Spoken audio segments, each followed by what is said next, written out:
Okay, I'd like to call the Water Transition and Evaluation Committee meeting to order, please. It's December 9th. We're meeting at 7 p.m. On a personal note, shout out to my daughter Emily on her 17th birthday today. Yeah, hard to believe. So just to run through the agenda, we're going to approve minutes, hopefully. We're going to review the proposed and updated revisions to the water company rules and regulations. I'm going to give you an update on the naming suggestion process that we went through the last few weeks. And then hear from you on any updates if you have them. And certainly happy to take comments from the public. We'll talk about some next steps and meeting dates, and then we'll adjourn. Sound good? Yep. Great. So first of all, I'd like to review the minutes, the draft minutes from our November 18th meeting. Don't know if folks have had a chance to review the minutes. If happy to discuss or take a motion to. I'll make a motion to accept the minutes. Second? Second. All those in favor? Aye. And the minutes have been approved. Thank you so much. Okay, we have our friends from Environmental Partners here. It'll be helpful if you don't mind introducing both of yourselves. And then we're here to walk through some updated rules and regulations. Now, this is following up our last meeting in November where we reviewed the proposed changes to the prior set of rules and regulations that were already in place. We walked through a lot of suggestions that the folks from Environmental Partners had made, and they've gotten some feedback from us as well as some other groups within town, and are here tonight to walk through the newly updated rules and regulations. So, please. Thank you. Thanks, Jim. It's good to be back here. Once again, my name is Ryan Train with Environmental Partners, and I brought with me tonight Alyssa Longo. She's a project engineer with us and has been really behind the scenes working on the overall Word document and taking changes from every which way from different committees and groups and kind of just making sure they're all organized so that they're easy to, we don't lose track of anything. So I brought her here tonight with me just to help out. So I figured I sent off a red line version of the Word document with the date of December 6th that I sent out to Jim last Friday. And I'd like to just go, and that version that I sent accepted all those changes that we talked about at the last meeting that was presented to you. So anything that's red line edits that you see in this document tonight has been modified since our last meeting, okay? So just kind of keep that in mind. And things that have changed since the last meeting, one is that we received the town council comments from John Coughlin. We received some additional comments from Mary Power and Jeff Nutting. We've also, based upon some other conversations, have made a couple minor edits here and there, but also took into account a lot of the comments that you brought from the meeting that we had last month and brought them into the revisions, not only from you, but also from the crowd that was here that night. So if it's okay with you, I'll maybe take the same format as last time, just maybe go section by section, just kind of explain what has been changed since the last version. Is that okay? Great, that sounds good to me. Everyone have a... I don't have a hard copy of that. Here, let me give it to you. I've got one. Thank you, sir. Do you have another, Jim? So, do you want one as well? Thank you. Yep, there you go.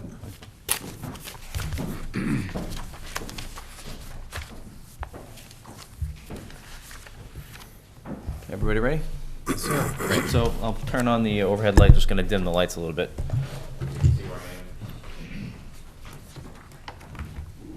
Nap time. We're in the dark. This is the showing of the Titanic. No. This is the discussion of the rules and regulations. So you can see here on the cover we have a draft watermark on this set and latest revision to December 6th. So you'll, on any version we see, we'll always try to keep this on the front page until we have a version that's going through the public hearing process with the water commissioners and selectmen.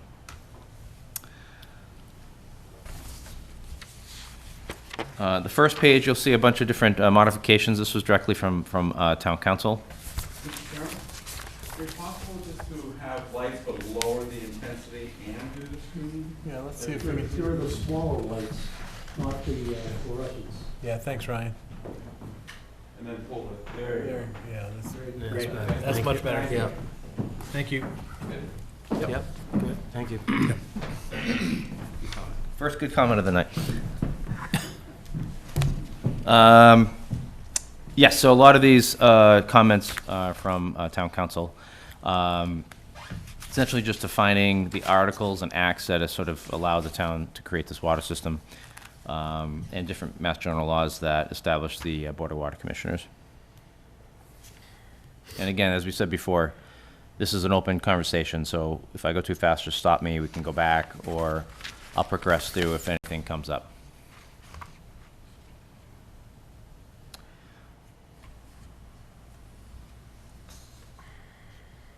And I'm not going to talk about every editorial change. I think if anything, as I go through, you see, just kind of alert me. We get to the policy and purpose. That was one of the comments one of the committee members made, was just to, right here you can see, continue to improve the water treatment plant, essentially setting a goal for the water system to continuously improve the operational service and water quality. Ryan, I was the one that made that suggestion at the last meeting and noted that the wording here is a bit different than I had suggested. I didn't know if that was a result of note-taking or a deliberate change. It could have been note-taking. It wasn't, nothing was maybe construed verbatim from that night, but if you see anything you'd like to comment on here, we can certainly take it down and take it under Should consideration. I do that, Jim, off the Yes, record? why don't you do that right now for the record? Okay. If you don't mind. Sure.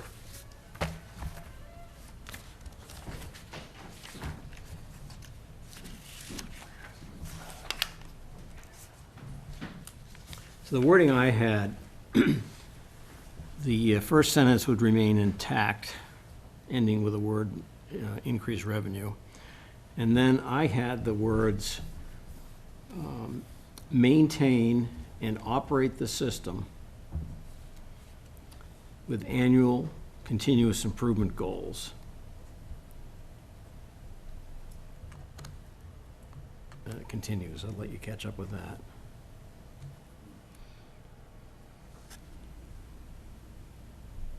Okay? To include service, operations efficiency, and water quality, period.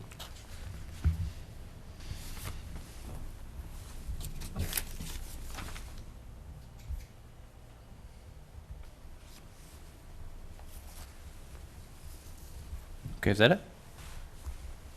I can't exactly read it from here, but I think, She's not, yes, the version I have is just a red line. She's typing in your comments. okay.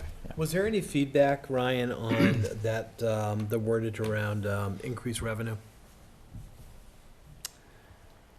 Um, I think we had commented on whether or not that's, should be part of the town's vision for the water company. okay, we'll take that into consideration. All right, thanks. Yep. I think this is a better way to put that, maybe. Yeah, I agree with that. We're not that mercenary.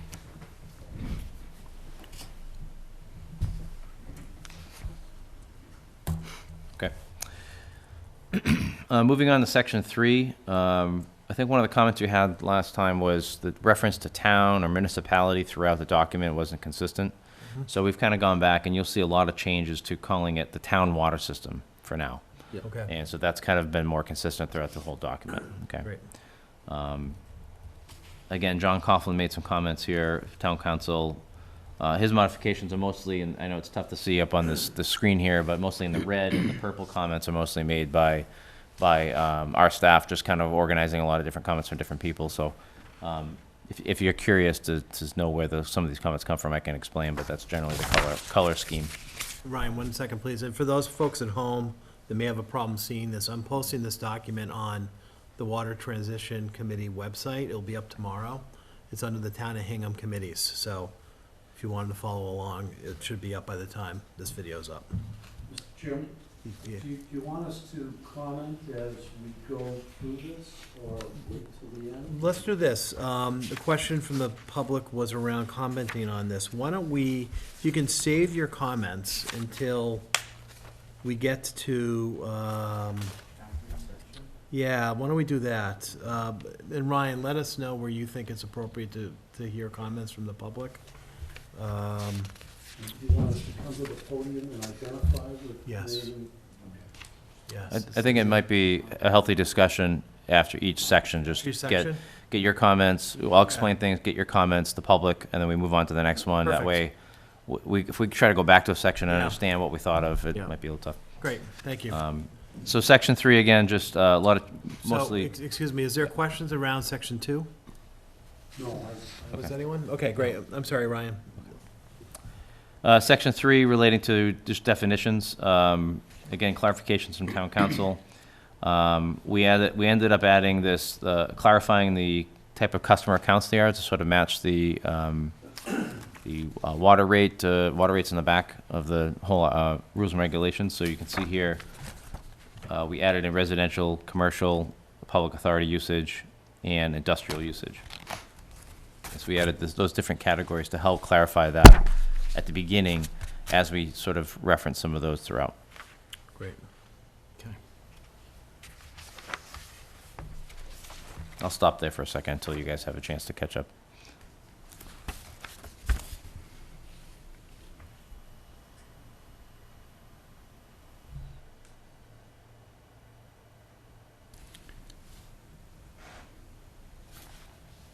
For example, I think you may remember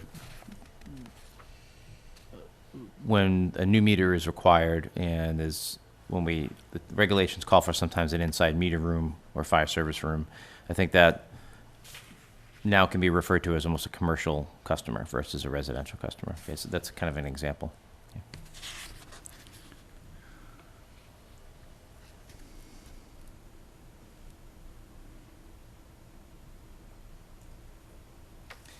We've also clarified the term lien here as well. You'll see some modifications to that section as we go through. Okay.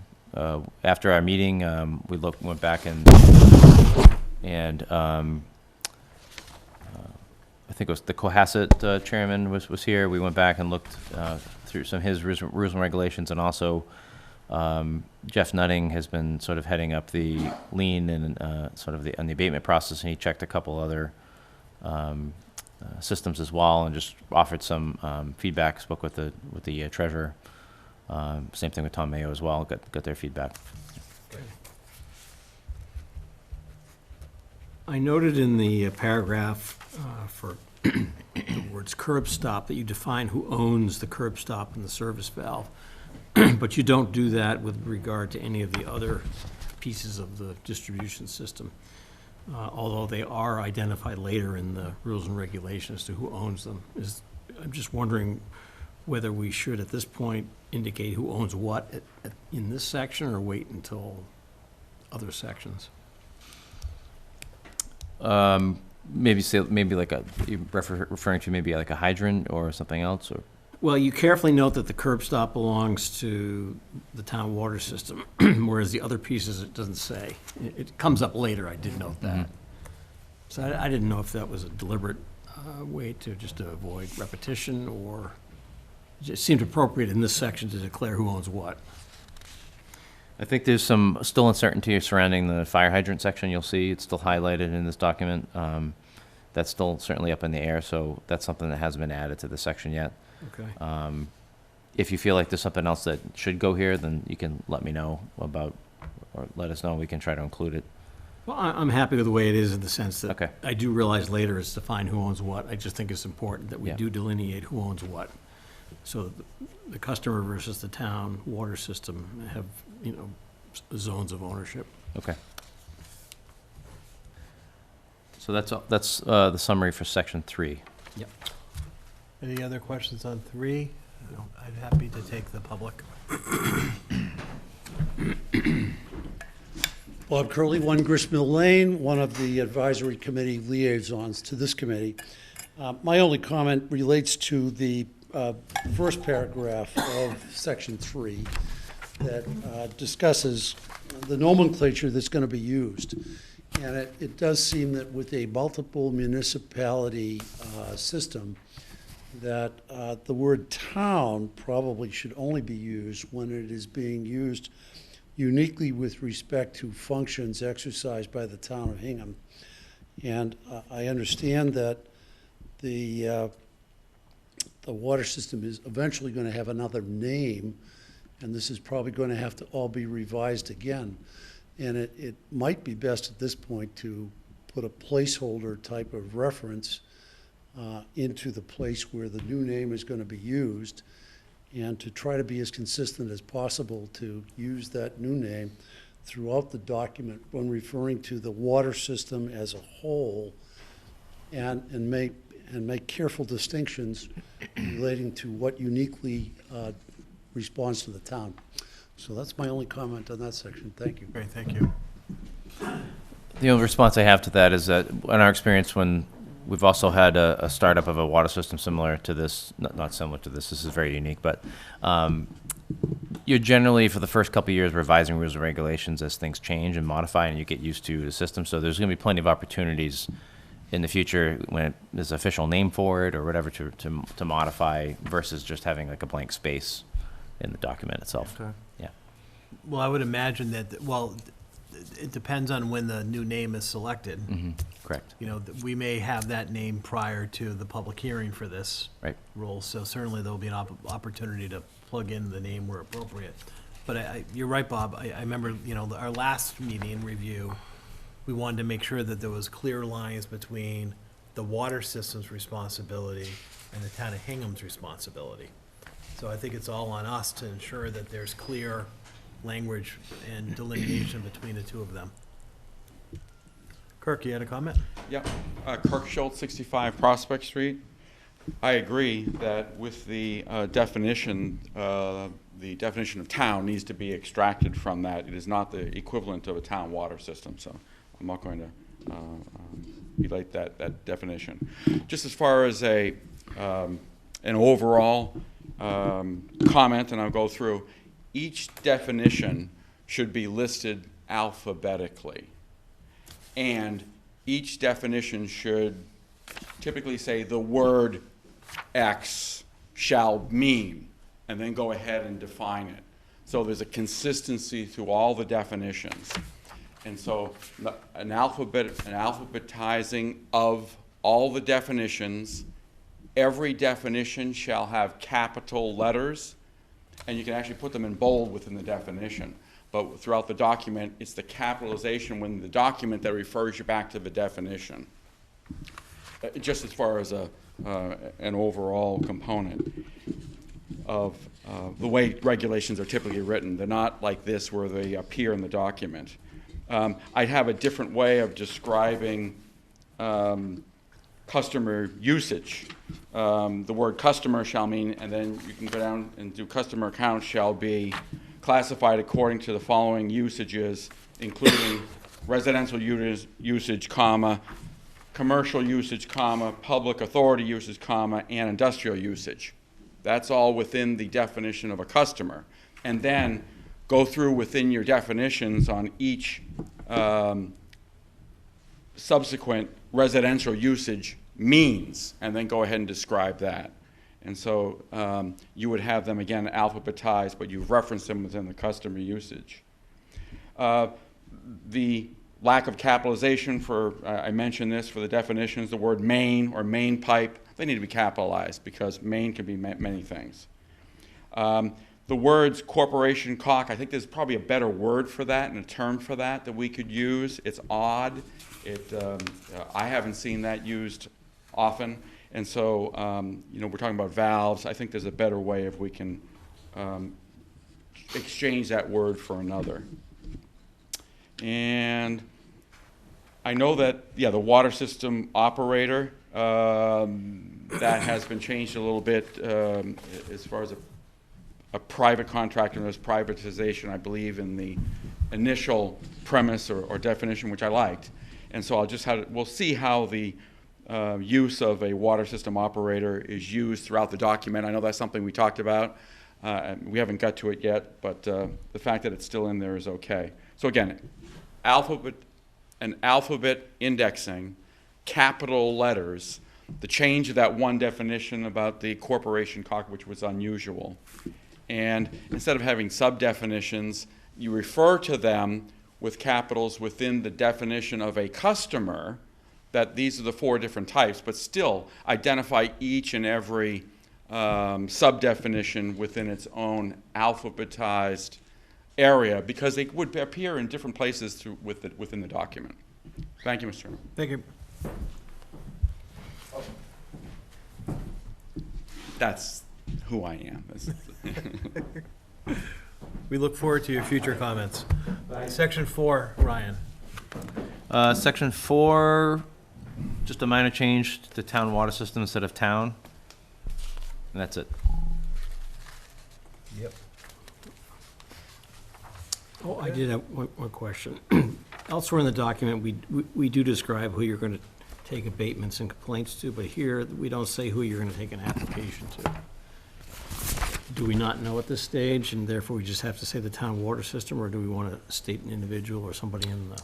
I don't think we're clear yet Yeah. where the physical location, whether it's going to be here or at their office on Main Street, or that's TBD.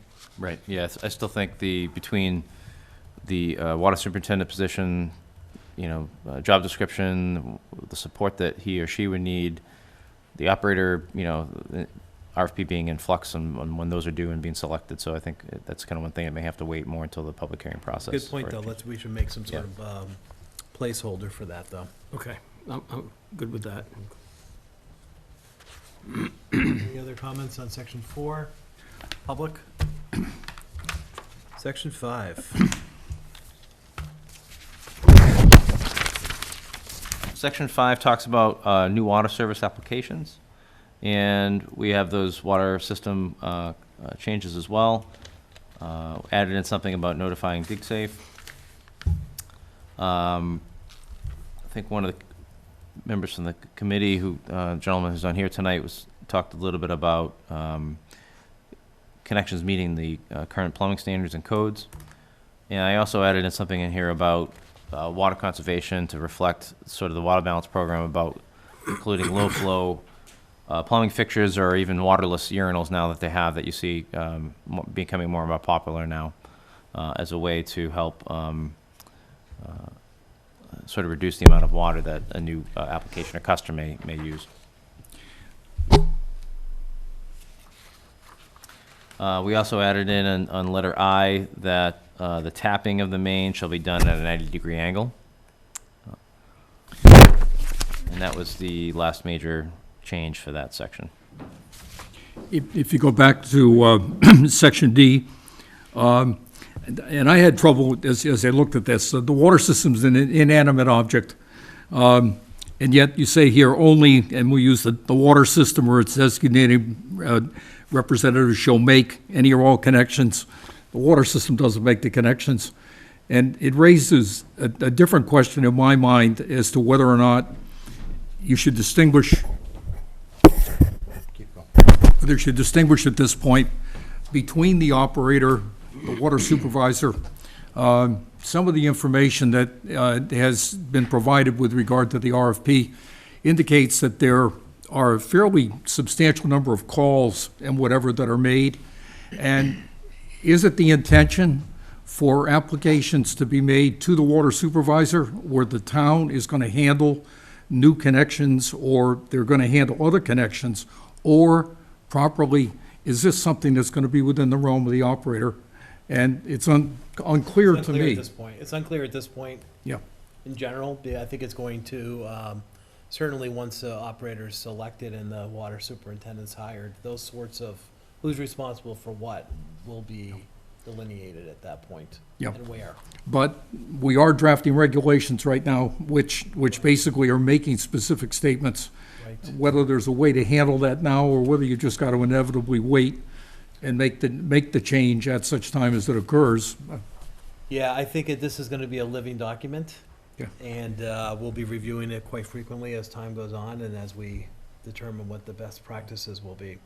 So, And the statement is a sort of a blanket statement, so it allows the town water system, its designated representative, which could be either contractor the town hires, the operator, someone to make that connection.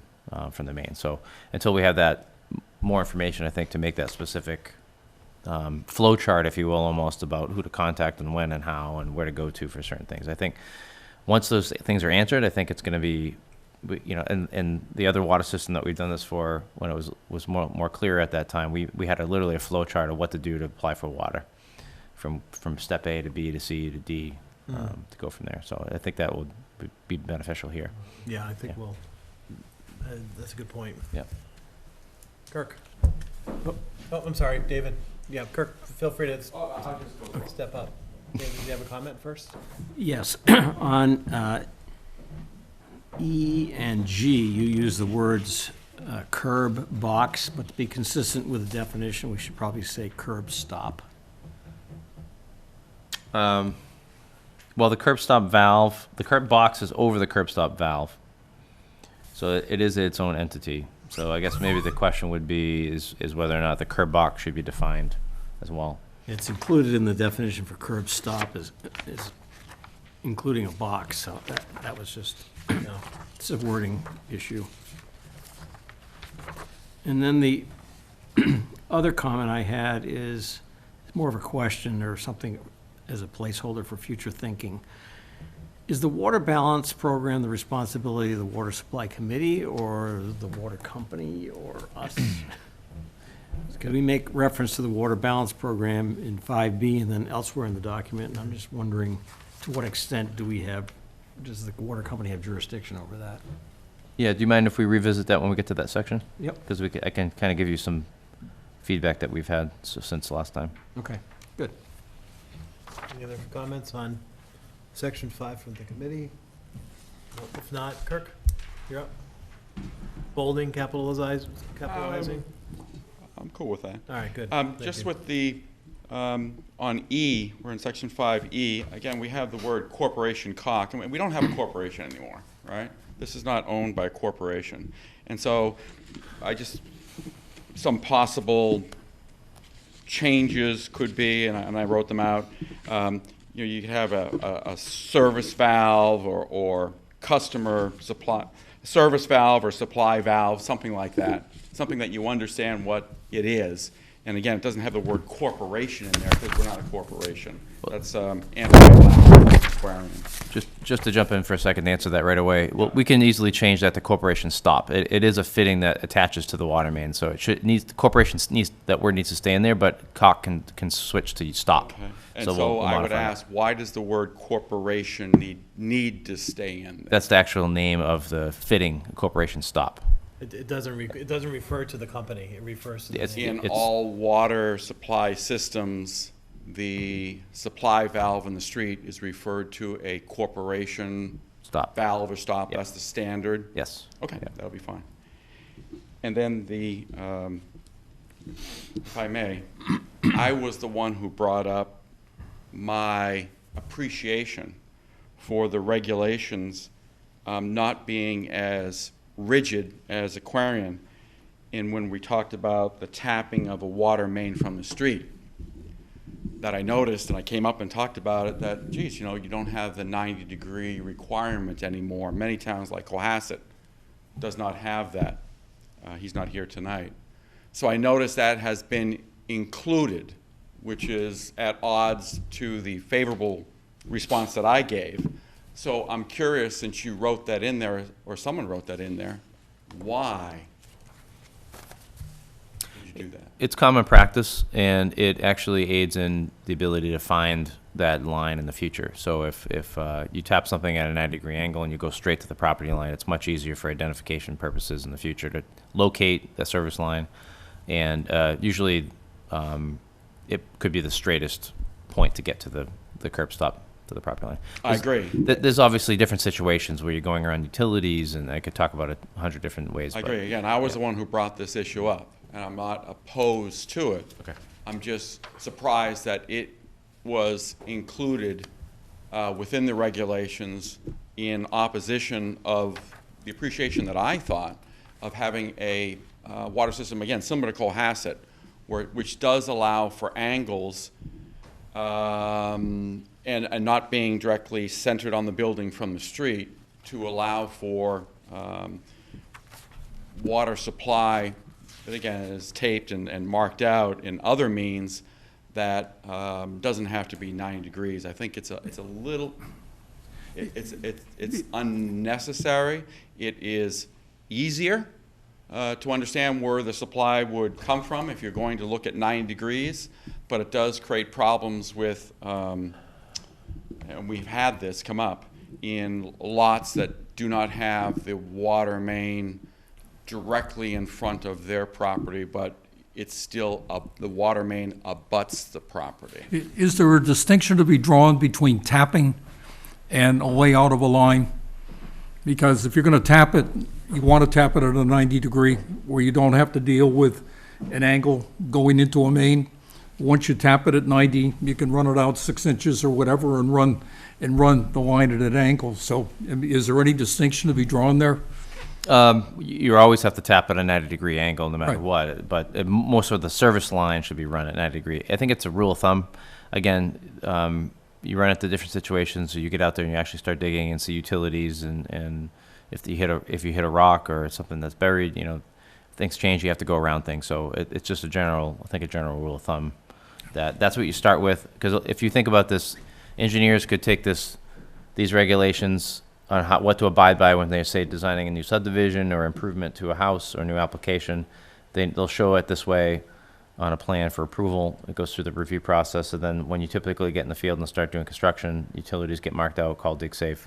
Then you can see whether or not things have to be adjusted from. I think it's a good rule of thumb to start with. We're at sort of like a 10,000 foot level, I think, as far as how people or the applications will be designed for, before we get down in the weeds of actually constructing it.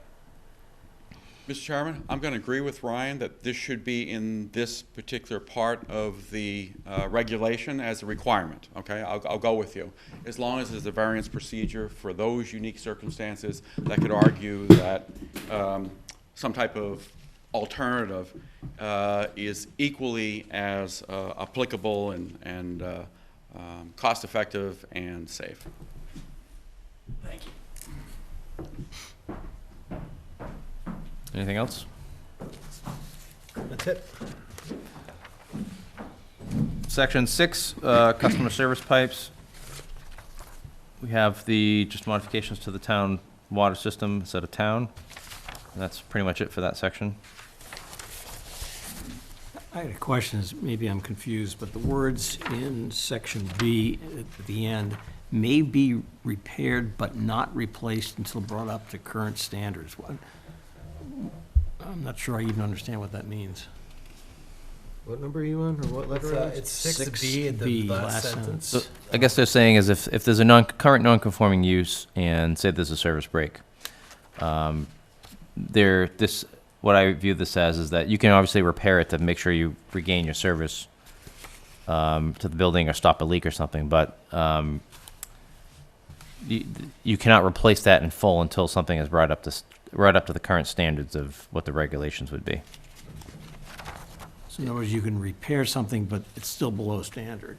Essentially what it's trying to do is alleviate fixing something immediately. If you think of an emergency situation, just fixing something immediately, repairing it, getting water back to a customer, and then dealing with bringing it up to the standards after the fact. Because sometimes you respond to an emergency, you have to shut something off and fix something very quickly. It's tough I to don't know have how all the rest of the committee feels, but I just found it confusing. I think I know what you mean, but Yeah. there could be a better way of stating it. And I think it's lifted directly from the former Aquarian It document. is, yeah. It almost sounds like, we want you to repair it, but don't replace it, whereas maybe replacement is a better approach long-term.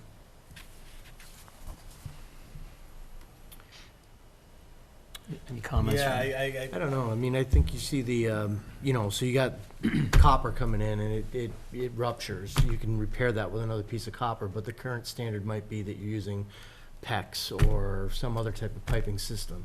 They're not asking to replace the 100, you say that property's 150 feet away from that curb stop. If you gotta bring it up to the current standard, you're replacing 150 feet of pipe. Okay. Instead of repairing a 10-foot section or a 3-foot section or whatever. I think that's the way I interpret this. I don't know if that's the right way to interpret it. Well, maybe the word until would be better if it said unless can be replaced if brought up to, And there's no reason you couldn't continue to use copper, yeah. you know, even though the PEX is considered a better, you know, product today.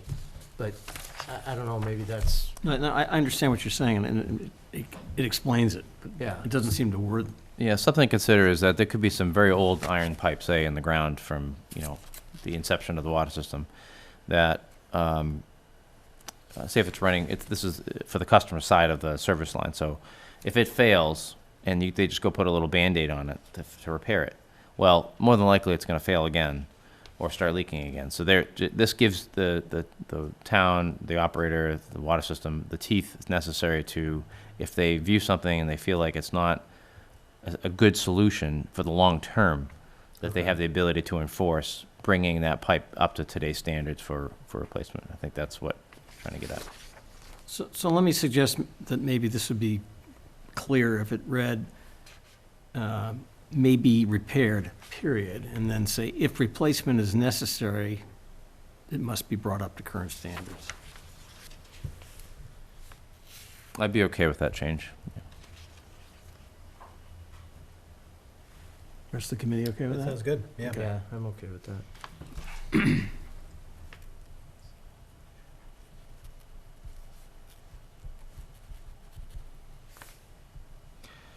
Okay, anything else on section 6? Any other feedback from the public? 7. 7 just has a water system change, same with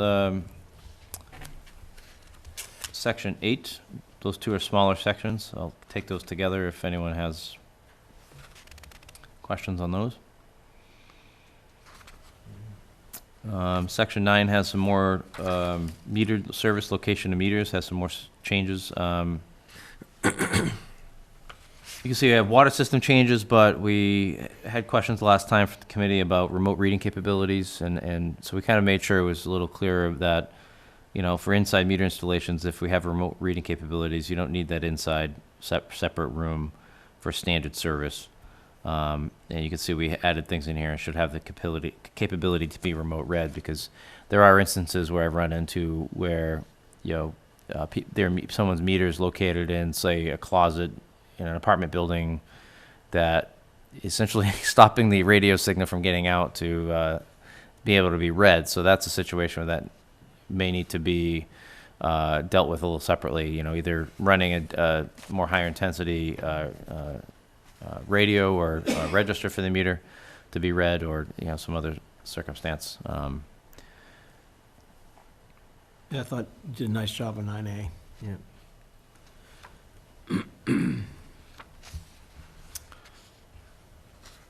And I think on 9B, we just added that thing in there about installing the meter outside in the vault or the hot box. And just to clarify, a hot box really just means like a small shed or doghouse that is heated, that someone can walk in, that's not confined space. More and more you see people are trying to get out of putting in meter vaults due to confined space entry. So meter pit is where you put the vault or box, right? Yes. It's just the hole. So the rule of thumb is generally any meter smaller than 2 inch, you can put in a pretty easily put inside of a pit that you can sort of, you know, reach down and even pull up or read pretty easily. It's the meters bigger than that require different fittings, and sometimes they require lengths of straight pipe before and after the meter, depending upon how the size and amount of flow.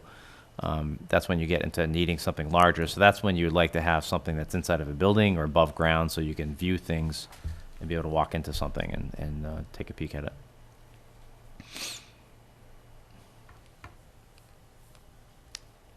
So I'll open it up for comments on number 9. Any feedback from anyone? Are D and B redundant, or should they be relabeled E and F? After A through D, it goes D and B again. I didn't know if that was an error or. Yes, AB.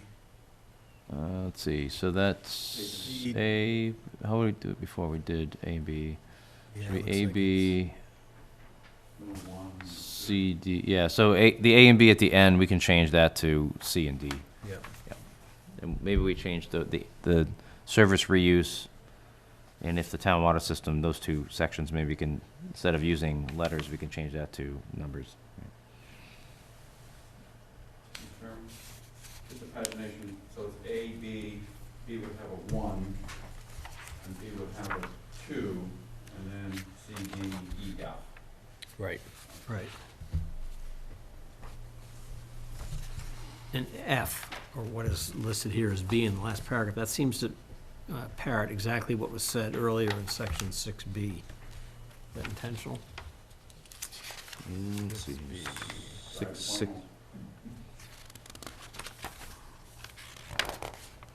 The last sentence in 6B Oh, I see, is yeah. identical to what is listed here in that last paragraph. Oh, yes. Yeah, we can modify that to the same way we did.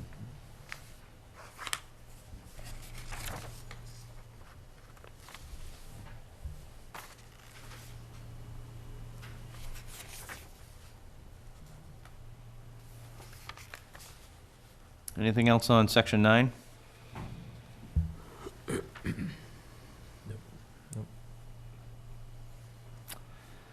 Okay, here we, section 10, plumbing must be approved. We wanted to make sure that, because we are dealing with multiple towns here, that each town's plumbing inspector has the right to inspect the work in their town. Because there's only, obviously, the jurisdiction of the water system and its operator is somewhat limited. A lot of the times you also need a plumbing permit to do some interior plumbing work. And we added references to the mass building code. Is that a defined term? I don't think it is. And whether you want to make specific reference to the 3 towns in parenthesis or something like that, or define it. Which section? In section 10, the plumbing inspector, Of each respective town? yeah, Yeah. yeah. I have applicable, so. Yeah. Yep. Each applicable town. Yep, that's my comment too.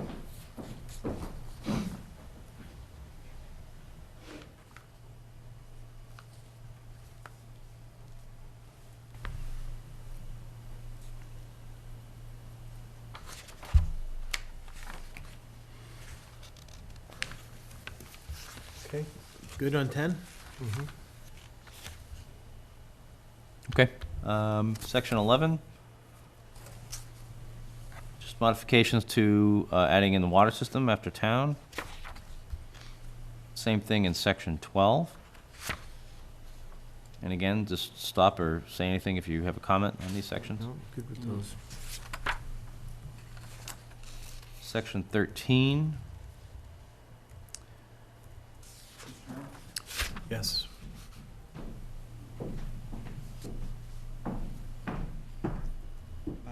I didn't know that swimming pools were allowed to utilize municipal water. And so, I saw that. I was thinking about a backflow preventer with reading it, but is that a standard practice? Is that just for topping off if you, okay. Yes, I mean, if you really want to do the math, you can do the math yourself and see if it's cheaper to rent a tanker to fill your swimming pool or run town water through it based upon the rates and the steps.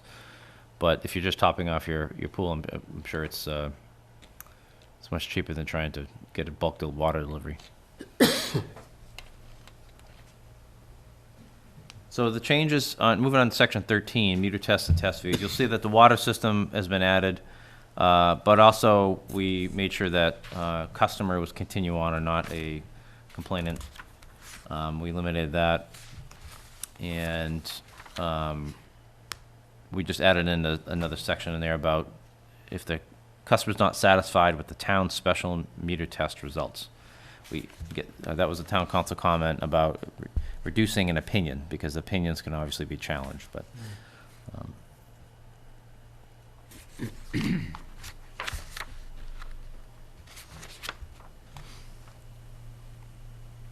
Anything on section 13? Well, do we want these, you want the contact to be just the water superintendent or the BWC? One or both?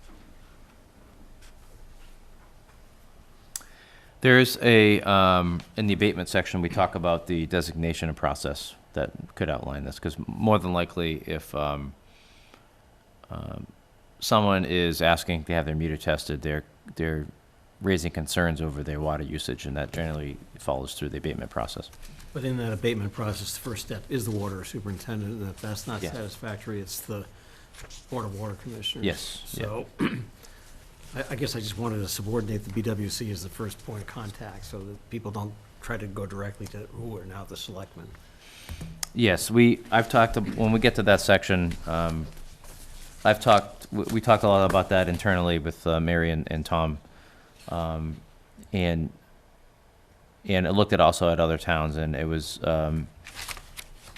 clear that the water superintendent has obviously the first pass at it, and if it's not satisfactory, everyone felt much more comfortable elevating that to the Board of Water Commissioners.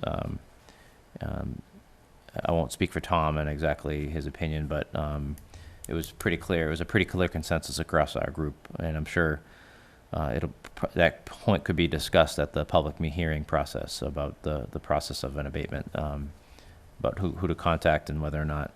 We originally had Tom as the second step after the water superintendent. I think that may have came out of this or through another town, but he was concerned with he's essentially a appointed official, and having that, he didn't think he would deserve the power that should come from the water commissioners, I think is what boils down to. Okay. Okay. So we're going to skip sections 14 and 15 for now again. We just need continue to focus on that a little more, and still sort of waiting on an internal meeting. And I guess there's concerns whether or not we're going to keep these regulations on the hydrants, but or try to modify them now. With the meter rates and fees, I think the consensus is keeping it consistent for the first year. So it's whether or not we keep the hydrant rules sort of the same for the first year and then revisit it. But what I'm going to do, so you know, is that I'm always going to keep it highlighted until we've actually changed it to discuss in front of you. So Okay. the point in time where you don't see those two sections highlighted is when we're sort of ready to talk about it, if that's okay with you. Okay.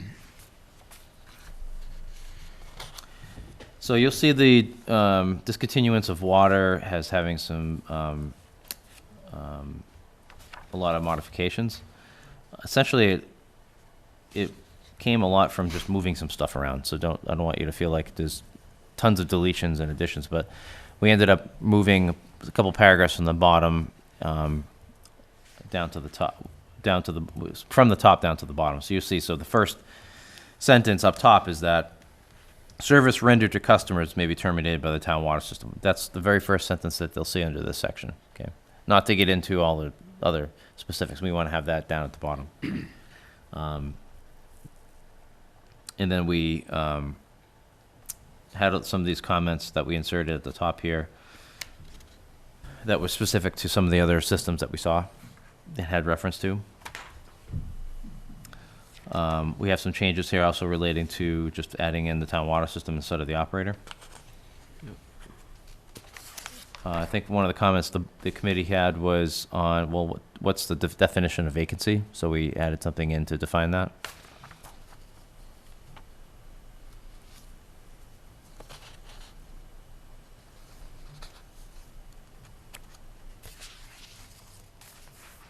And then you can see these sections here in blue are what has been pasted down to the bottom, so.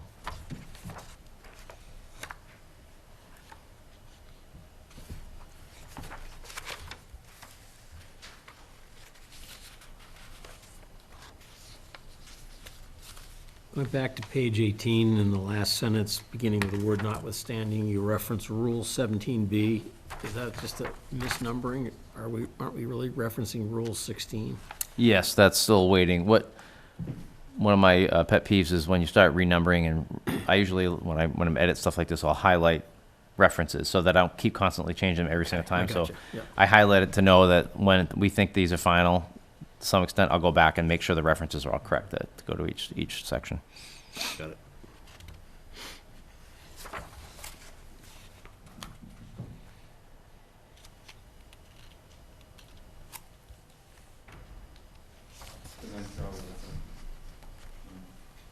Thank you. Yeah, reads Yeah. much better. Yeah, it's very clear. Any feedback on 16? Nope. Nope, that's good. Okay, great.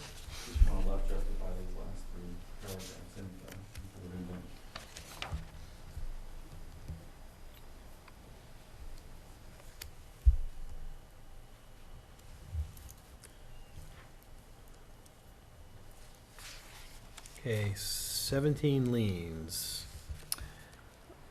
So this is a section, again, that's been edited. We got this from a town, right? Was it Cohasset or? Yeah, so from Cohasset. And then we also ran this by, Jeff Nutting had run it by the treasurer here, just to confirm there's a process that they'd be okay with. You can see John Coughlin then came in and added some more references to Mass General Law and modified a couple of things here. What we ended up wanting to do is delineate how the three towns are going to sort of apply liens so that they can collect, the town of Hingham can collect any past due amounts that may be in another town, because they obviously don't have the right to lien a property in another town. So there's a process of selling sort of that past due amount to that town. The town takes ownership of it and pays. So this is what this section tried to establish. So the concept of a lien is because we're now a municipal water company, and there was no such thing as a lien under Aquarian. It's much easier to lien now that it's a municipality and they own it. They can add it to the tax bill and be collected with interest. As far as a private water company, I think that's a much more, much different process. Right. Yeah. It might even involve small claims. I'm not an expert in Collections this. Yeah. issue. Yeah.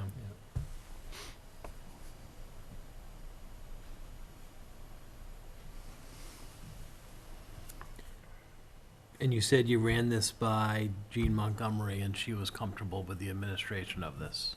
Yeah, Jeff Nutting coordinated that. Jeff Yeah, Knight did, okay, yeah. great. And this $15 fee is really sort of a symbolic move that establishes that you've got a lien in progress.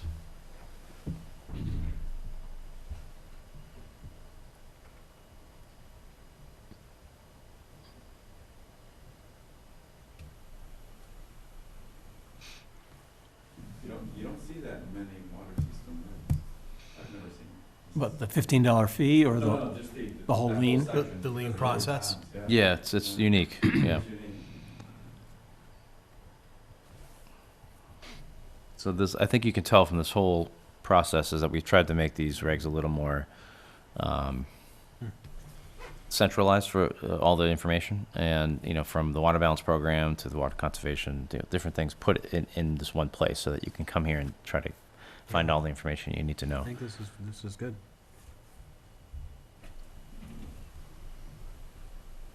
Okay, anything else on section 17? Any comments? That's great. It's a good sign.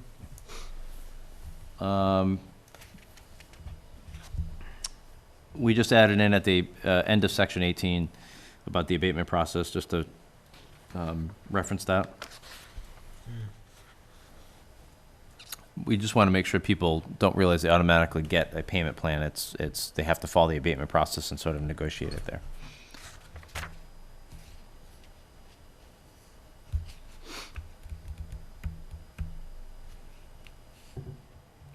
Anything else on section 18? Maybe just one, to set this plan, maybe establish this plan is a better word. The third word from the end. Payment plan, So instead of say establish? yeah, say establish.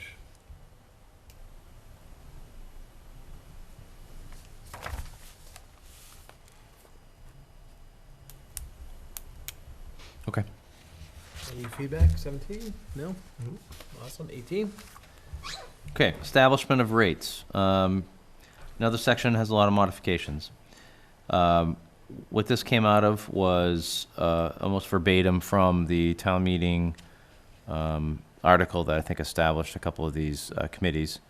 That this was forwarded from Mary Power from a town meeting presentation and reviewed by town council. to sort of mirror the budget process for this and the enterprise fund and what they're going to follow for not only rate setting, but also capital projects. So these comments in red are all from town council. They were pretty much copy and pasted, and I just added in one thing in addition to just the enterprise budget rates and capital to reflect that sometimes capital is usually all inclusive in the enterprise fund, but sometimes those projects are voted separately from the rates. I don't know what the proposed effective date for these regulations are going to be.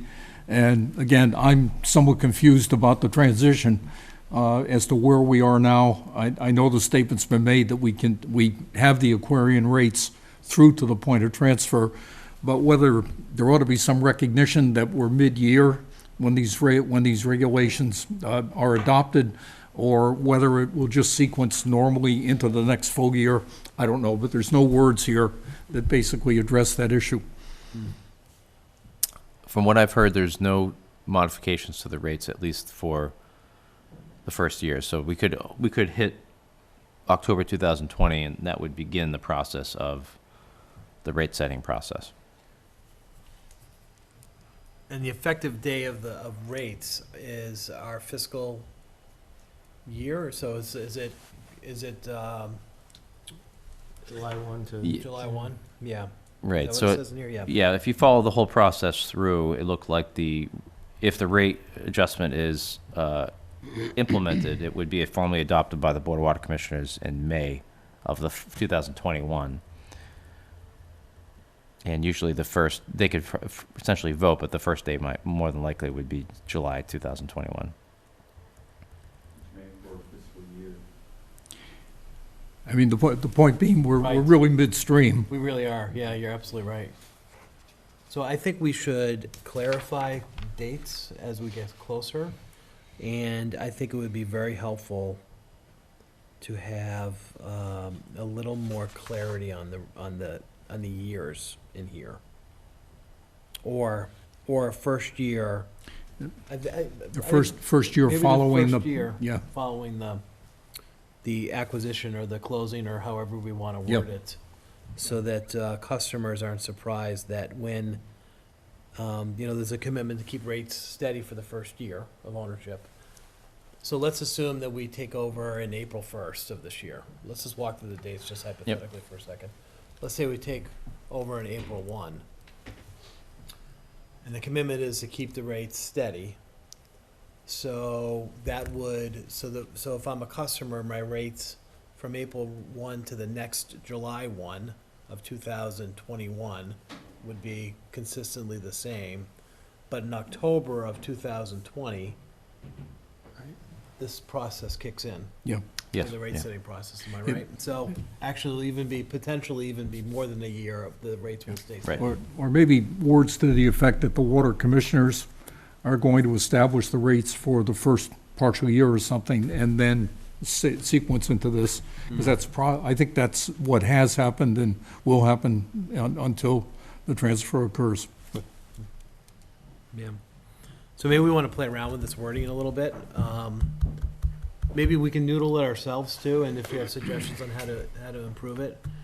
And I also want to confer with Mary as a liaison to the water commissioners Yes. Yeah. to ensure that they're comfortable Yep. with that wording or process.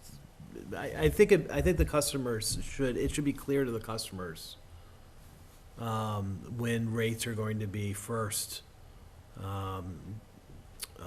really first examined, other than the commitment to keep them steady.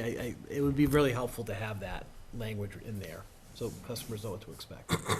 Yeah, I think, correct me if I'm wrong, but I think the selectmen have committed to performing a cost of service study Yes. sometime within the first year after taking ownership. So the result of that study is what would help that rate setting process kick in and determine whether or not if rates need to go up or not, or stay consistent, or other fees that are being charged are adequate enough to cover. Well, that Cost would to mean serve. that from April 1st, 2020 to April 1st, 2021, you'd study the cost. Right. And you couldn't initiate the rate-setting process until October of 2021 Right. and not change rates until, Right, so that's why I think we Yeah. need to figure out, the water commissioners need to really determine what the time frame is around all of this. Because you also want to make sure that your rates are covering your costs. And you don't want to put yourself in such a situation that that the costs exceed your rates because so much time has passed. And there's so much of an unknown right now So much of of what an the costs are unknown. going to be from Exactly. a perspective of, the bids are due in a couple weeks for the water operator. And Right. sometime, a month or two from now, we'll know exactly what the base cost would be in addition to. Right, and then we'll have a better sense too about the cost of the debt, which is Yep. the most significant expense. Fortunately, right now, interest rates have played into our advantage, but, who knows when we Right. issue the bond, how it's gonna look. Kirk, you had a comment? Yeah, just a comment and a suggestion. I know with the sewer commission, the rate shall be formally adopted by the Board of Water Commissioners each May for implementation on July 1st. So it gives the public a little bit of window that this is what's going to happen, and you have some time to get that word out. It's always helpful to do that. And I guess my comment would be, I would expect that we start this process next, is it October? Yeah, that's Yep. October. Yep, I would So agree. by identifying the process,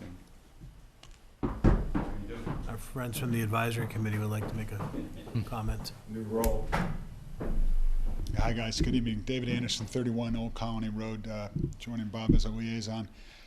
If I might, I just have a question about the verb vote.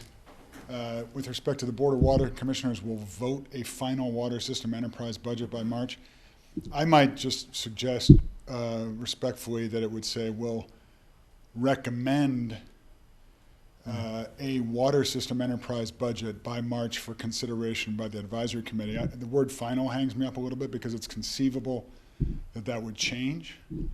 And then I would, in E, the Hingham Advisory Committee, again, the verb vote, I would say the Hingham Advisory Committee shall recommend a water system enterprise budget and any associated warrant articles for town meetings consideration. It's a nit, but just thought I'd bring it up. Yep, I Okay, agree. we'll take that into consideration. Thank you.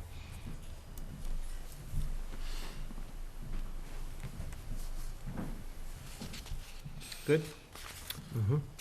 Okay, so we'll circle back on the timing of this and how we can better define it, but, all right, Ryan, 19, or 20, 19? Yep, so bills for water service, just adding in a couple water system comments here.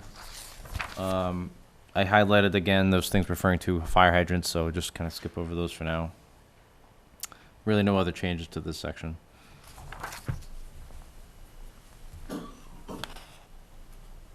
Any comments before moving on to abatement?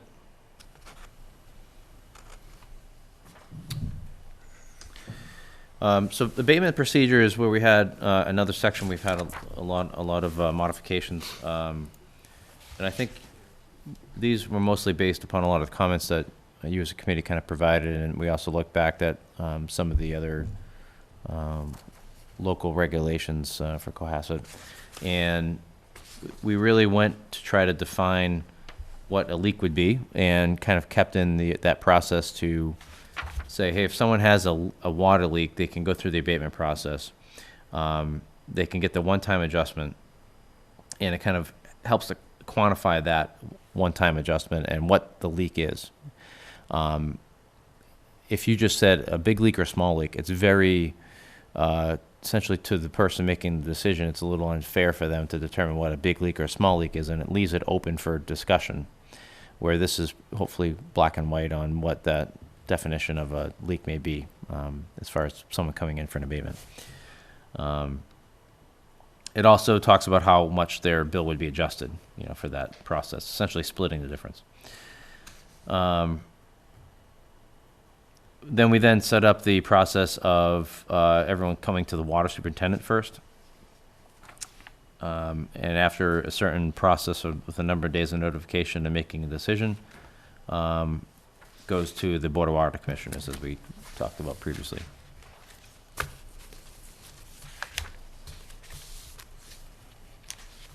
think there was one comment that, see the very last paragraph that begins with, "The water superintendent may also agree to flexible payment arrangements." I guess it's up for debate of whether or not it should be the superintendent that makes a decision that someone can enter into flexible payments or reduce someone's bill or not. He's obviously an appointed person that is under supervision of the town administrator. So there'll be some more coordination, I think, on that sentence with different departments on doing a flexible payment schedule.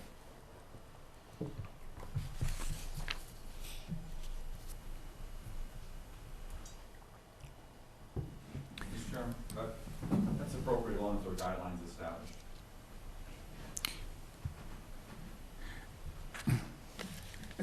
I think the only question here was whether or not the water superintendent should have the authority of the town.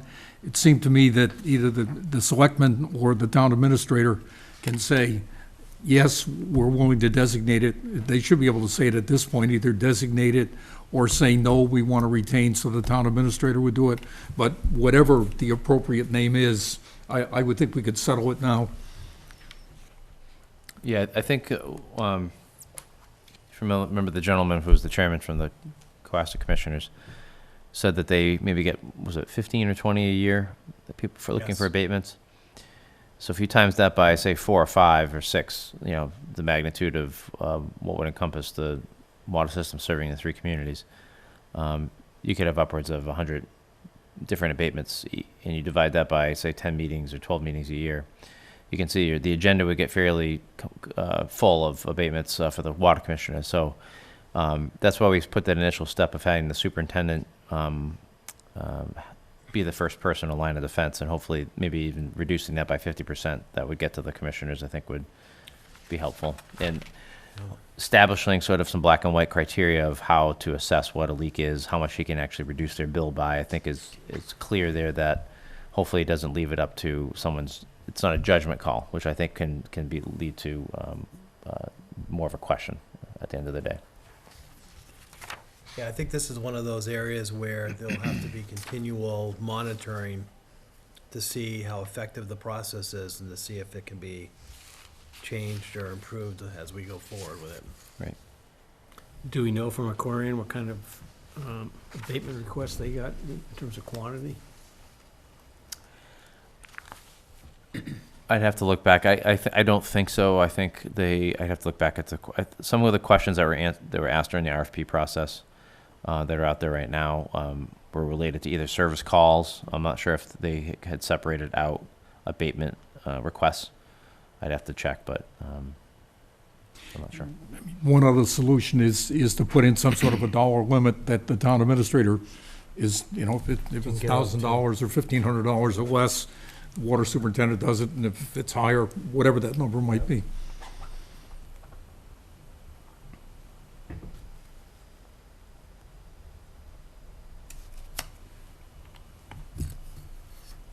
Any other comments on this section?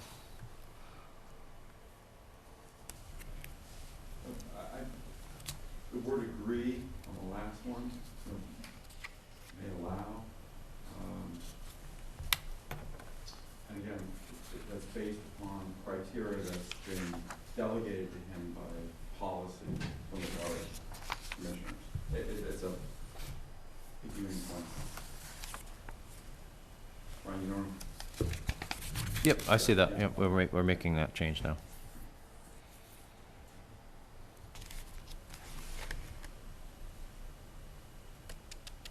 And I think having the last sentence in there, shall not exceed 1 year, I think puts a cap on the water superintendent making a decision, saying, oh yeah, just spread it over 10 years. Well, that's not, so that 1 year cap, I think, is reasonable, very reasonable.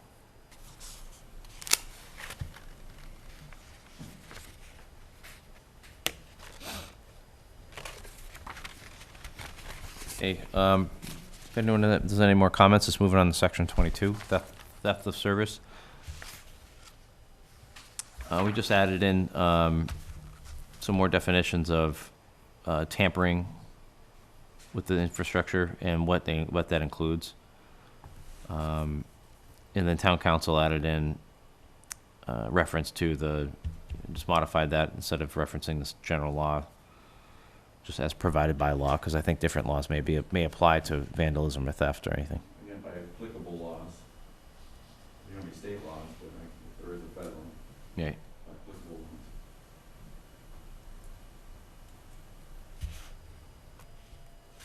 ones. Anything on 22? Nope.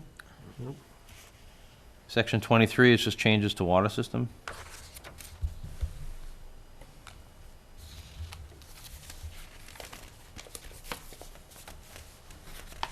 Anything else on 23? Okay, Section 24 is water conservation restrictions. This change is mostly related to town water system. And we just added in under drought restrictions, added in the words state declared or state confirmed drought, because they have the drought advisory committee now for the state after 2016. We had that situation. And we modified the fines. I think that came out of this committee last time, I believe. I had a second thought about the fines as I looked at them. And I think they certainly should be, I think there should be fines, but I wonder, differentiating between the drought instruction, or the drought restrictions, level 1 and level 2, whether it might be more appropriate to do a warning as we've had in level 1, step it to $50 for 2, $100 for 3, and recognize leave level 2 alone. I have no idea how many of these violations are, enforced or whatever, but I thought maybe you do it a little bit softer on level 1 and harder on level 2, but that's just thought. I agree with that, that level 2 should be harder. But I don't think the fines in level 2, as stated, are really sufficient enough to deter people who have plenty of money to stop watering. Right. So, I mean, we're probably not in a position to state what these rates should be, but I think as a committee, at least I personally would recommend that they be much higher for level 2 than as stated here. Because some people just see this as a ticket to water with a fine.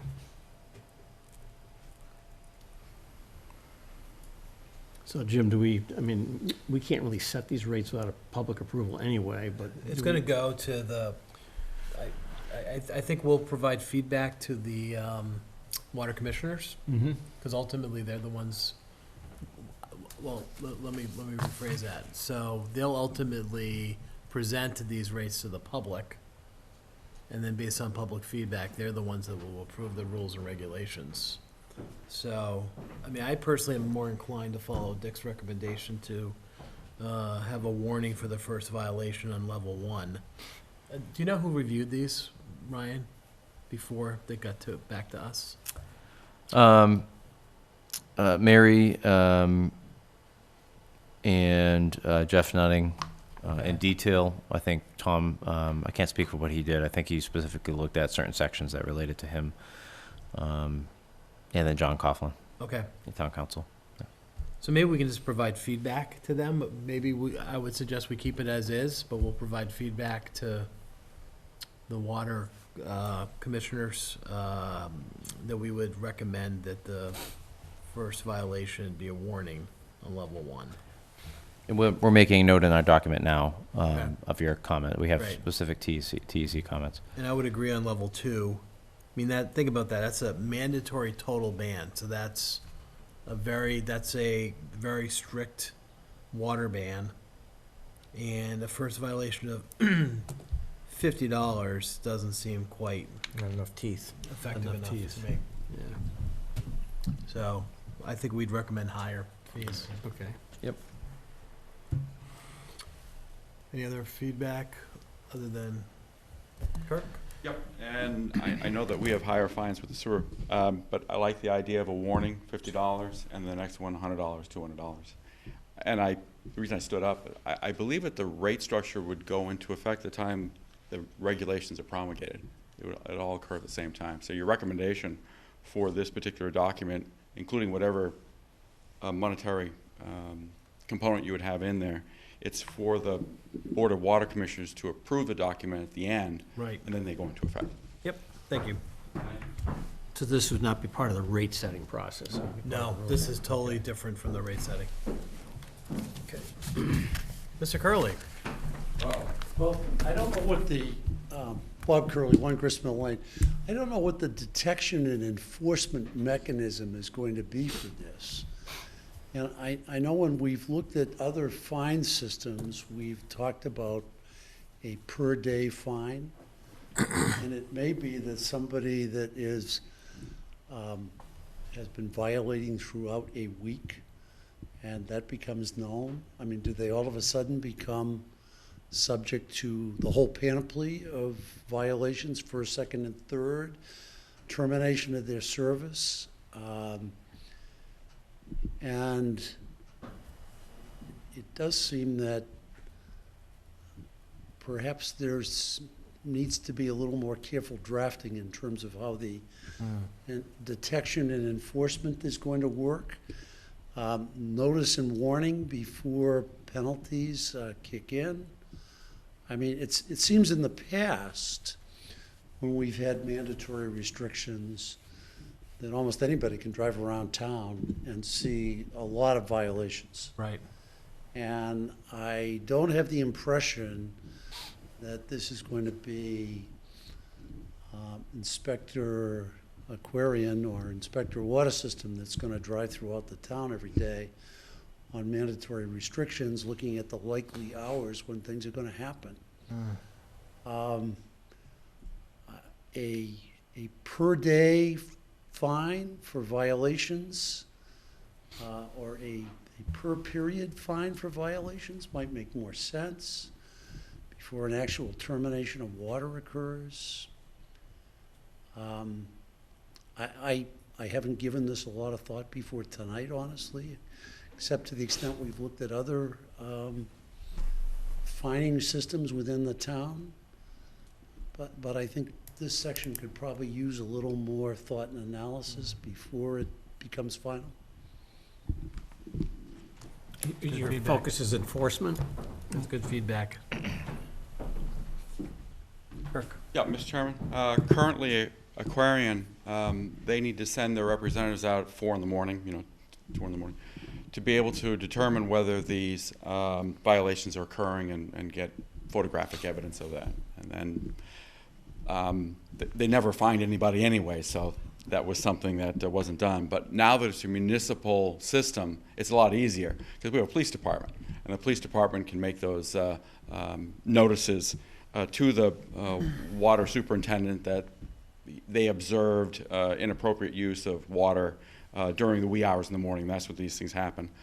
As far as the typical fining where every day would constitute additional fine, often that you see someone has gone on vacation and their irrigation system is on a clock and it's running and they were unaware of it. And so I think that it behooves us to be sending out the notice and the letter saying we're going to do this, as opposed to being every day until they change it. It's on us. The onus is on us, I think, in that regard, or else it'd be quite expensive. You can also identify through usage, right? If usage spikes certain times, wouldn't that be a kind of a red flag that maybe, that house should be looked at for inappropriate use of? Yeah, yes and no with certain meter systems. I think this meter system in town, I don't know a lot about it, but I know it's still not up to 100% being remote read capability. So technology is there to get there in the future, definitely. Okay. We got to remember too that those fines are only related to drought restrictions, which are a little far and few between. Those don't get implemented very closely, and when they are implemented, there's more of a focus on driving around and policing the drought restrictions. So there's no fines associated with the first part of the water use restrictions where you can water 2 times a day. It's only when you get to that section on drought restrictions. Okay. So just remember that too, okay? Just a couple of follow-ups on Kirk's comments, which I think, again, speak to the need for further study. I think we're both in agreement that it's, our fellow citizens probably should get some kind of warning before penalties kick in. And I wondered, in view of Kirk's comments, whether the chief of police had been consulted with additional enforcement duties of this kind of Yeah. nature, if that's what's contemplated. Right. I think he might have some opinions on that. I believe you're right. Well, I think the communication behind a drought is gonna be, you know, Hingham Journal or, you know, national or local news is gonna say it's a drought condition. And I think those announcements, as far as what level 1 and level 2, there'll be signs around town that'll Yes. say that, but that announcement that comes in, say, the Journal, can easily say that there's gonna be, you know, potential for fines or warnings or whatnot, you know, whatever the penalty might be. So, that's, A lot of people never see the journal. No. no, I know, but, you know, I mean, it could be an email blast from the water company, reverse 911s, whatever. The communication should be there, in these types of drought conditions, right? How Right. often do these occur? Once every 8 to 10 years, maybe, I mean. Okay, so yeah. we haven't been in one of these level 1. 2016 was the last that I know of that water Level systems 1. had a, Level 2 was like maybe, like 2000, yeah. was it 2? Okay. So let's keep in mind too that every water system is different. Everyone's water supply is different. So keep that in mind as well, because there could be a situation which may push you to emergency declaration, which would then, not just a statewide drought announcement. Right. But I feel like this section offers how customers will be notified. It talks about the different consequences, the violations, and how they're going to be kept on file, so they understand of when and how many they've had, and there's a record of them and kept. So I think it's the regulations do talk a little bit about that in this section right here. Ideally, the right way to go would be to mandate, and this is further on down the road, but mandate any irrigation system on the town level with separate meters, and then you can be able to tell, you know, if there's a drought condition and 1 meter's spinning, that's for your irrigation, then you'd be able to tell that. But currently, you're not gonna be able to tell that. The guy could just be like, well, you know what, I took a extra long shower today, and that was it. Right. I think we're getting to the level of splitting hairs on Right. some of the usage, but generally, when there's an emergency, you know, the people are out driving around trying to look for people because it could be tank levels could be dropping. It could be an emergency situation where we won't have the ability to provide fire if there's something happens. So Yeah. it's taken a little more seriously at that point. Yeah, I think the water commissioners need to really think about enforcement on this. Right. And then, because I don't believe the chief of police will view No. enforcing that as a critical component of their job. I don't know any police department that does this for the water system. So So, yeah. you know, so feedback would be, if you don't mind bringing back the feedback that, you know, the enforcement aspect to this, I think we really need to look at a little further, and our suggestions are around the fines. Okay. And I think best practice, I think it would be helpful also for us to look at some other communities and really read about how they implemented this.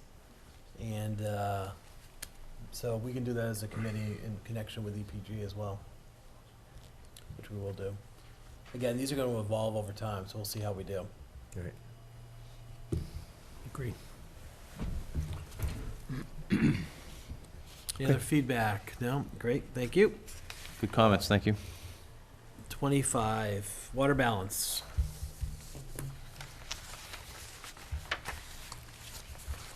Just a couple modifications, clarifying. If you look on page 28, number 6, we just provided some more clarification instead of having to go all the way to the end, just saying, well, not just the applicant when do they have to provide this preliminary deposit? Well, it's if they're going under the applicant-directed conservation option. So we added that clarification there, and then under water banking, sorry.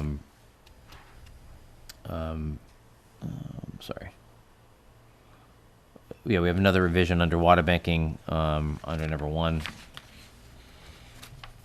that it's managed by the town water system. And one comment that was received was to make sure that all use of those funds have to be cleared with the Board of Water Commissioners on their use.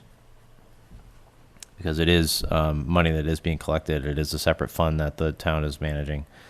And use of those funds need to be approved by the Water Commissioners. So the water bank exists independently of Aquarian and exists already. The water bank would exist from what funds the town are collecting as part of the water balance program. Okay. As far as past that, as far as if it's within the prior system, without, that's a question for someone above my pay grade.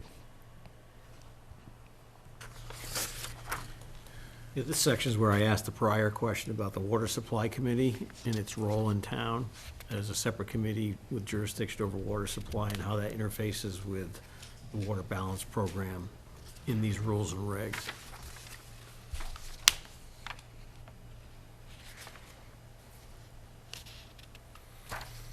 I'm not totally up on all the governance of all the committees, but I Yeah. believe the Water Right. Supply Yeah. Committee does have jurisdiction over how the aquifer and the reservoir are tapped. Yeah, I think this, let's keep in mind that this is mostly related to new applications coming in that are offsetting demands that they are imposing on the system. So it's water-saving devices, it's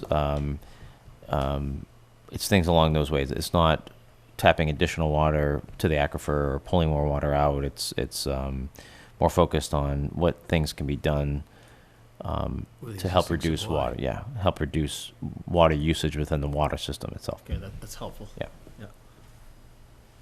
Sure, yeah. Just briefly going back to the definition comments that I made earlier under number 6, the applicant directed conservation. By putting those in capitals and not defining them, all applicants under this section, right, because it's within that section, must include a preliminary deposit. So you don't need to kind of have a different set of definitions or reference back. But to the answer to the question, that's why I stood up. But when I heard the Water Supply Committee, if I give my comments, suggestions, yeah. Because I'm a member of the Water Supply Committee, and I think the appropriate role of the Water Supply Committee would be to assist the water commissioners in determining where our additional source supplies would come from, because that's something that the town is expected to, or the water system, town water system, is expected to have ready currently. The DEP has already identified in their letter that they expect for Aquarian at the time, 2 years ago, to have plans for additional source supply, in which they were working on, that came to a stop once we purchased the system. But that was something that the Water Supply Committee met with Aquarian on a regular basis, and so the Water Supply Committee is up to speed, up to snuff on that particular aspect. I see that as the first role for the Water Supply Committee. It's within its purview, and it's limited. And there might be something, not inside the regulations, but at some point the committee could recommend this is what we think the Water Supply Committee should do as their first task. And I'd appreciate when we get to those discussions to give you additional information. Great, thanks, that's helpful. Any other feedback on water balance or water banking? So number 26, just adding water system. Yes. Yep. Same as 27, however, we added in the section there about discolored water.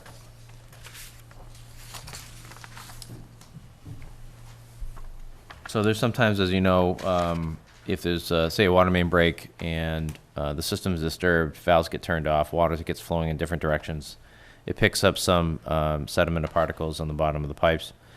that as the velocities increase in the pipes, it can pick up those and transport them in different locations, and then people start pulling that water into their homes, gets into their laundry. So that's an instance of discolored water where the town can't guarantee if, say, an emergency happens or a break happens, that there could be instances of that. So this is what that's trying to cover.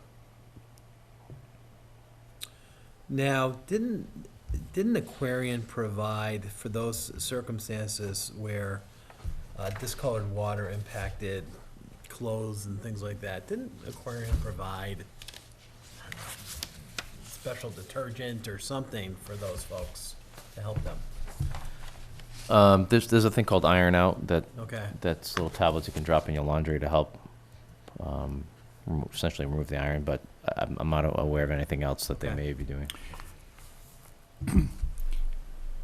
With regard to the specific wording in paragraph C, I'm not familiar with the cause of brown water in Situate, but my thought was, or my impression was from newspaper articles, that it might have arisen from something other than what's enumerated here. Are we, by being as specific as you are with regard to brown water, does that leave open any additional potential claims for brown water? Because I thought that it was, I guess part of it was alleged as inadequate flushing, and I'm speaking now about the newspaper article with regard to Situate. So my question is whether or not by enumerating the instances where brown water could occur, is that really being too limiting? Well, they do say, or any other reason at the very Or- end yeah. of that. Yeah, yeah, you're right. There's tons of different things that can cause dirty water, and to get into all of them is they can be just existing. Some towns don't have a full-scale treatment plant like you'll have eventually here in town. So that some towns are putting out iron and manganese into the system that get oxidized and then get essentially become discolored water once they're in the distribution system. Sometimes it's just solely related to flushing issues or reverse flow, or so there's a lot of different ways that they can happen. Yeah. So- So I think, but having that at the end, as Jim mentioned, or any other reason, I think leaves it open for cover us also. May I? Please. Just to assist, a water system is not liable for any damages caused or by discolored water resulting from the customary operation of the water system, including, and then you have those examples. Sure.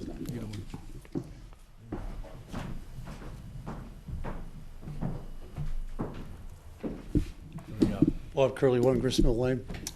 I just wonder, as a lawyer involved with liability issues, whether the town has the legal power by a regulation such as this to effectively limit its liability. I wondered what town council had to say about this and what the interrelationship of such a provision would be with the sovereign immunity statute of Chapter 258. So, just a question.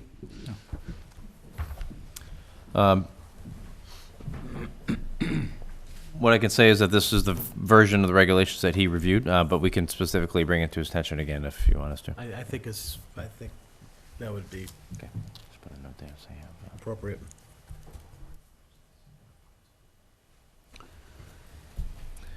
Okay, anything else on 27?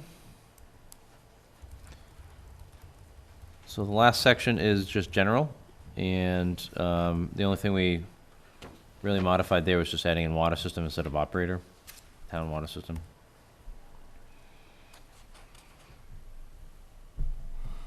Mr. Chairman, just a suggestion on the header, general provisions, instead of just general. General provisions is the recommendation. Thank you.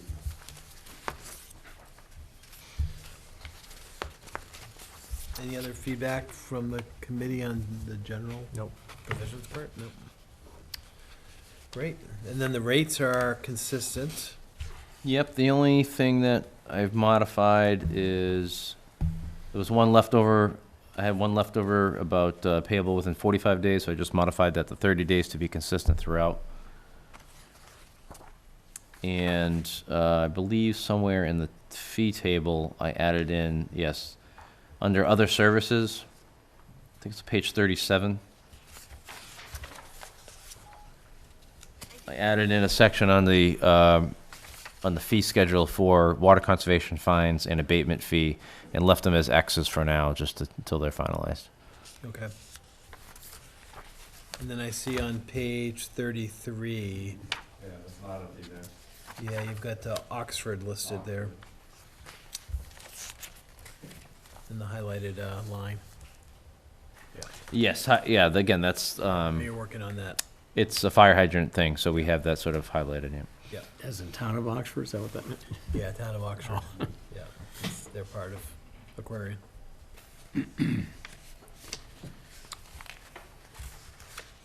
Okay. Yeah, outside of that, good. On the last page, authentication, town council just modified the reference to Mass General Law.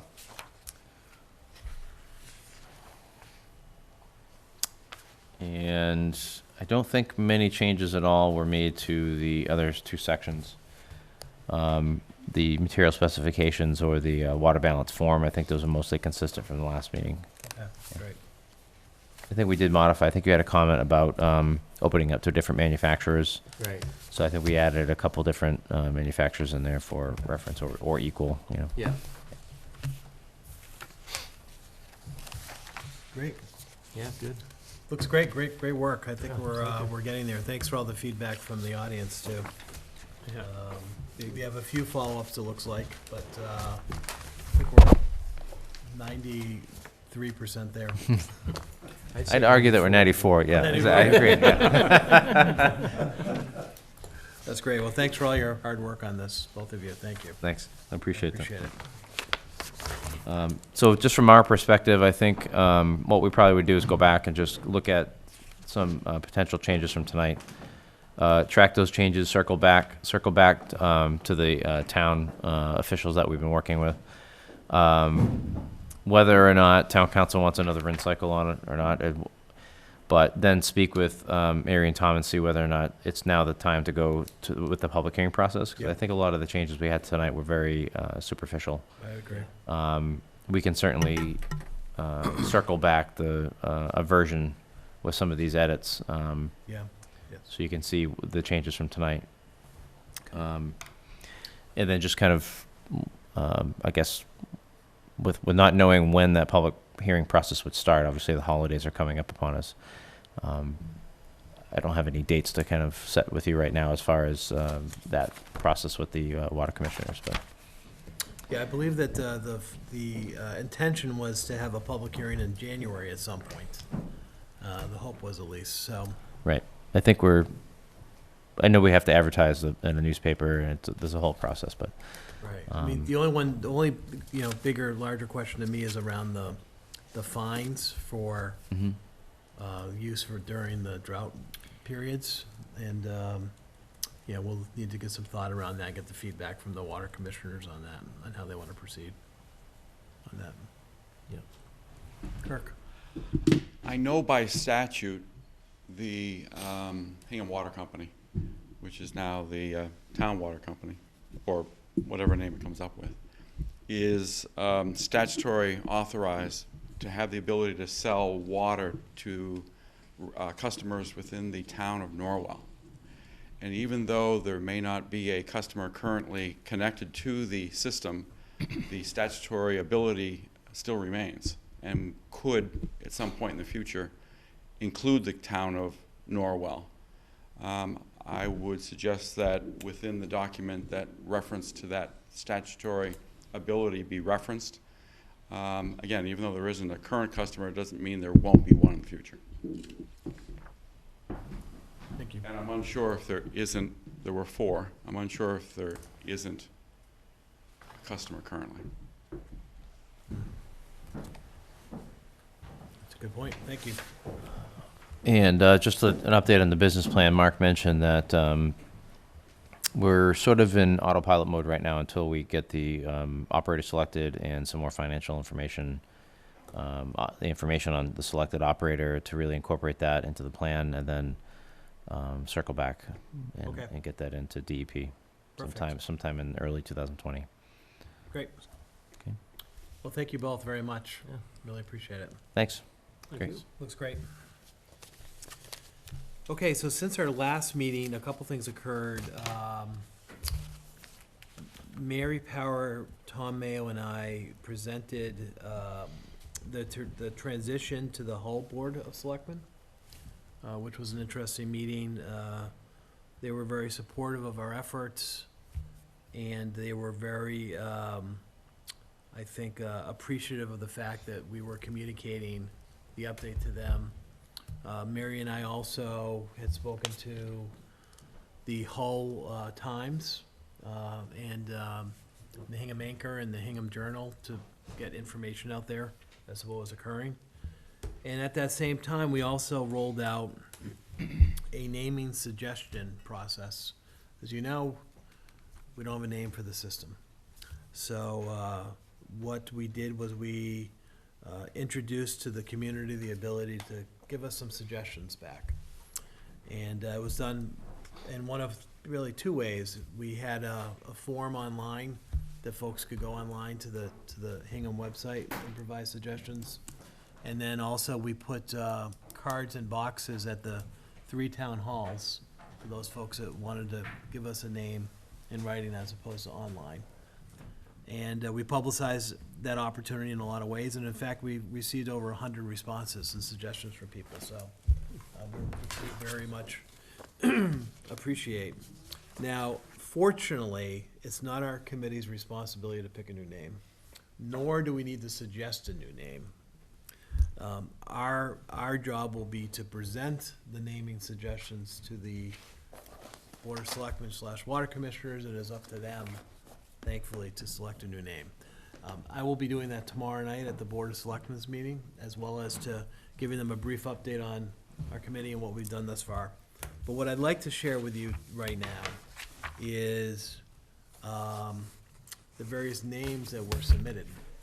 So I'm going to pass this out, and David, if you don't mind putting it up there for the benefit of the folks at home, give you a sense as to what we've seen thus far.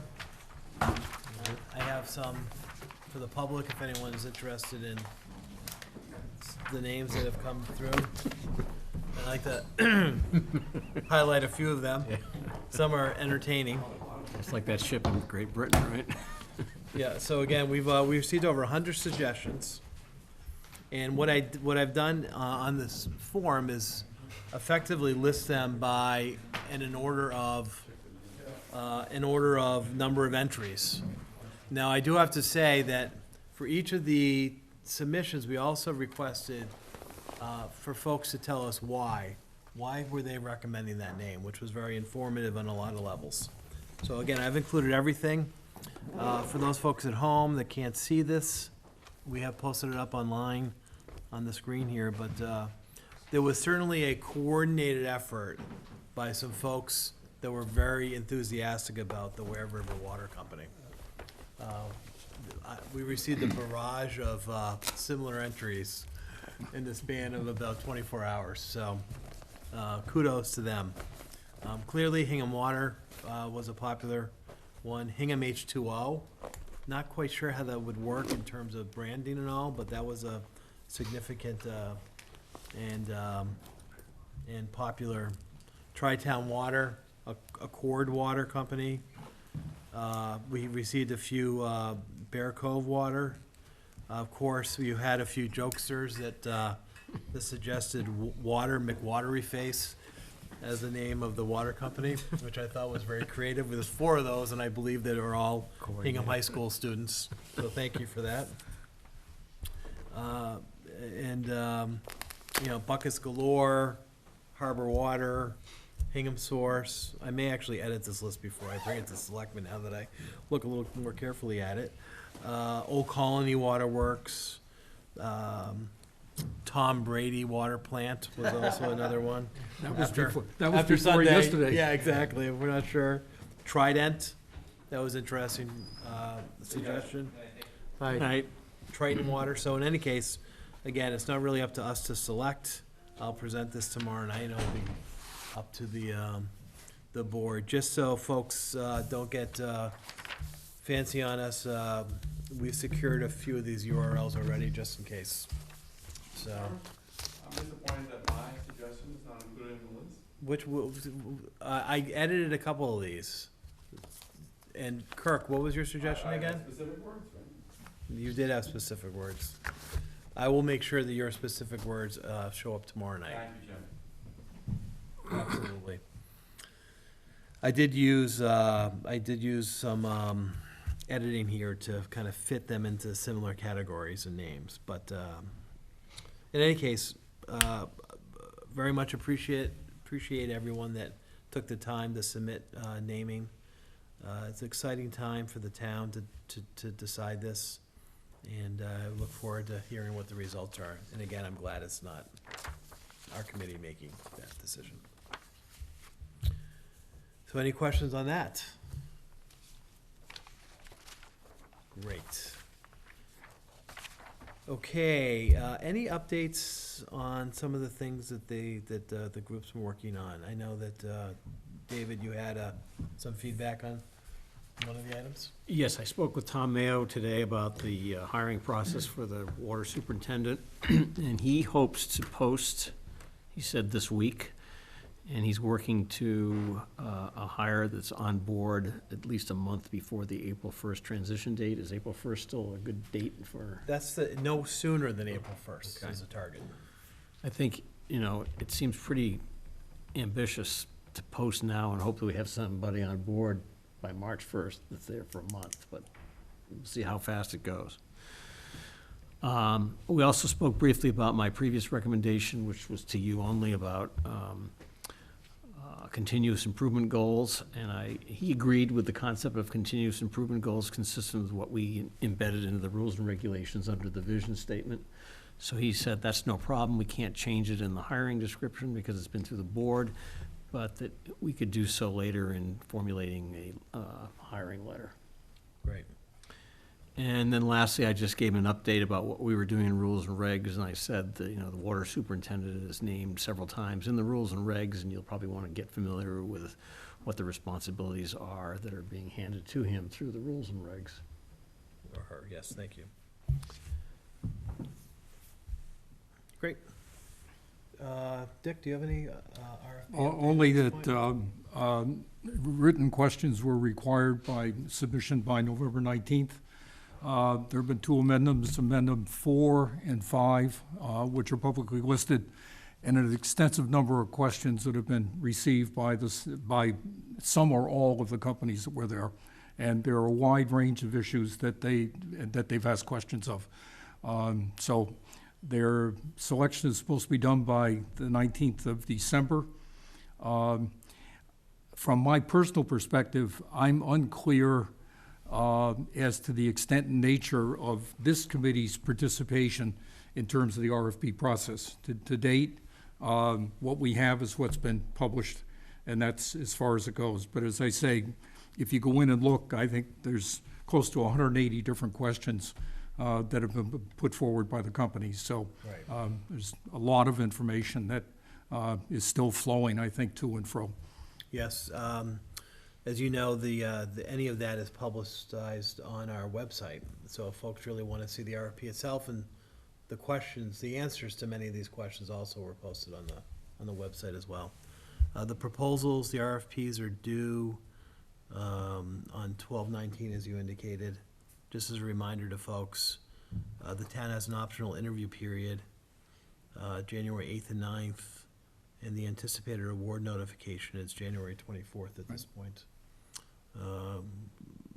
And again, the anticipated first day to assume responsibility is at this point, April 1st. So I think that in the next couple of weeks now, December 19th and 9 days away.